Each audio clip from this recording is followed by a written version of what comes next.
Right now, while you're awake, your brain is deteriorating, not slowly, not subtly. Every hour you stay conscious, the connections between your brain cells get stronger and more complex, and if this activity were to continue unabated, it would become energetically unsustainable. Too many active connections between brain cells could prevent new connections from being made the following day. You are, in the most literal sense, burning yourself out. But every single night, something saves you. Something runs a silent operation across every organ in your body, repairing, pruning, resetting, recalibrating. Your liver resets, your heart resets, your immune system, your hormones, your memory, all of it. Reset, you wake up rebuilt. The question scientists have spent decades trying to answer is simple and unsettling. Who gives the order? Here's what we know. Over each 24-hour period, your circadian rhythms direct when you feel tired or alert, when certain hormones are released, what your body temperature is, and when you feel hungry. This isn't random, it's a system so precise, so deeply embedded in your biology, that our physiology and behavior are shaped by the Earth's rotation around its axis. This biological circadian system evolved to help humans anticipate changes in radiation, temperature, and food availability. Think about that. Your body has been running this exact program every night since before the first human being walked the Earth. And for a long time, scientists thought they had found the source, the commander, the brain's master switch. Deep inside your hypothalamus sits a tiny region called the suprachiasmatic nucleus, the SCN. It is responsible for regulating sleep cycles in animals. It is roughly the size of a grain of rice.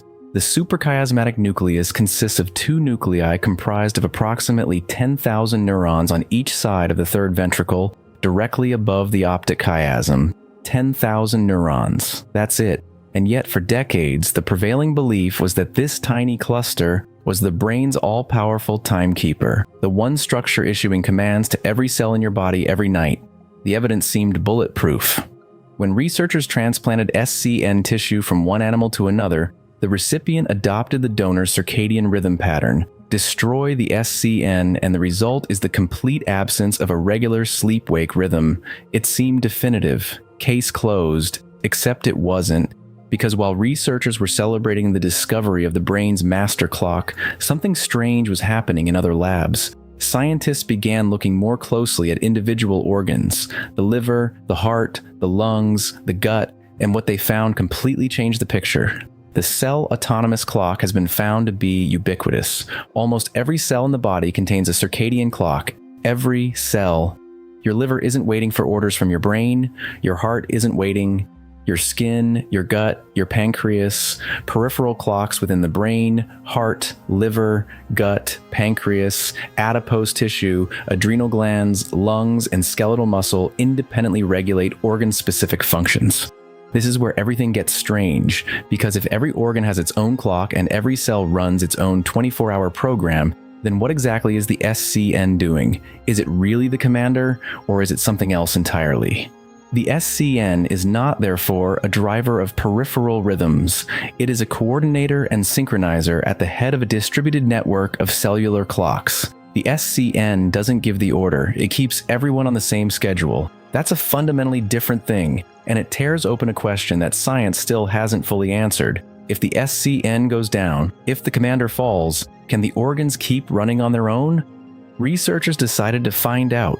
They removed the SCN from living animals entirely. They stripped away the master clock, and then they watched. Surprisingly, even in the absence of the SCN or extra SCN clocks, peripheral clocks remained rhythmic. Specifically, the liver clock oscillated robustly and with similar amplitudes and periods in both SCN proficient and SCN deficient animals. The organs kept going, on their own. Without the brain's master clock, the body's tissues maintain their own internal rhythms, as if each organ had a backup system the brain didn't even know about. Peripheral oscillators constitute weakly coupled yet autonomous body clocks that drive rhythmic tissue functions, and crucially, whether peripheral clocks exchange mutual or peripheral to central feedback signals, as well as which factors mediate intercellular coupling within peripheral tissues, is currently unknown. That word matters because it means we are staring at one of the most fundamental processes in human biology, something that happens inside every person on Earth, every single night, and we do not fully understand who is in charge. Now zoom in on the brain itself, because while the organ clock discovery was reshaping how scientists thought about the body, a separate line of research was revealing something just as strange about what happens inside your skull while you sleep. Learning or experiencing new things activates neurons in the hippocampus, a region of the brain vital for memory. Later, while we sleep, those same neurons repeat the same pattern of activity. That's how the brain consolidates memories and stores them in the cortex. But here's the problem. You've been doing this your entire life. You've had decades of experiences, decades of new things to learn. How is it that we can keep learning new things for a lifetime without using up all of our neurons? Research published in Science found that at certain times during deep sleep, certain parts of the hippocampus go silent, allowing those neurons to reset. This mechanism could allow the brain to reuse the same resources, the same neurons for new learning the next day, said the study's author. Your brain isn't just storing memories during sleep, it's erasing itself, selectively, surgically, making room.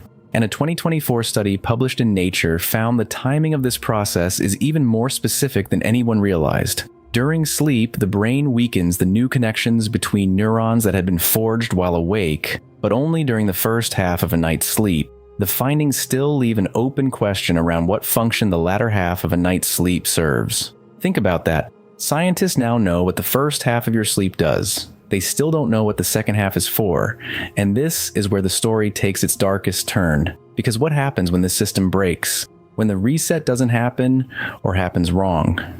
Exposure to light at night raises cardiovascular disease risk by up to 50% over sleeping in the dark. Scientists say the effect isn't from lack of sleep, but from disruption of the body's master biological clock. Not the sleep, the disruption of the clock itself. The circadian rhythm not only regulates sleep, but also independently affects nearly every organ in the body, changing how they function when we nod off. And earlier publications linked light exposure patterns to higher risks of premature mortality, type 2 diabetes, and psychiatric disorders, including depression, anxiety, schizophrenia, and bipolar disorder. There's more. Major depressive disorder has been associated with altered circadian rhythms and weaker expression of clock genes. When SCN function was disrupted in a study in mice, researchers observed anxious behavior, helplessness, and despair, along with abnormal glucocorticoid levels and weight gain. Misalignment between the central circadian clock and daily behaviors, such as occurring in shift work, has been linked to cardiometabolic disease, sleep disruption, depression, cognitive impairment, and accidents. The nightly reset isn't just about feeling rested, it is, quite literally, the difference between a healthy life and a shorter, sicker one. So what is actually giving the order? Here is what science can say with confidence. A master clock in the brain maintains synchrony with the environmental day-night cycle and uses internal signals to keep clocks in other tissues aligned. The central circadian clock uses light as its main and training cue. But peripheral clocks possess a significant degree of autonomy and can be entrained by local cues such as feeding schedules, body temperature, and hormonal fluctuations. The order isn't coming from one place, it's coming from everywhere at once, a vast, distributed network of molecular clocks, all running simultaneously, all talking to each other through hormones and nerves and temperature and timing of meals, all trying to stay synchronized with each other and with the world outside. It's a stabilizing force in the body that coordinates almost everything, explains one Yale sleep medicine researcher. Every cell has a clock, and the brain has a central clock. The brain coordinates, the cells decide, and every night, this silent democracy of biology runs its reset. Whether you're conscious of it or not, here's the aftershock. Sleep regularity, which captures circadian disruption, is a stronger predictor of mortality than sleep duration.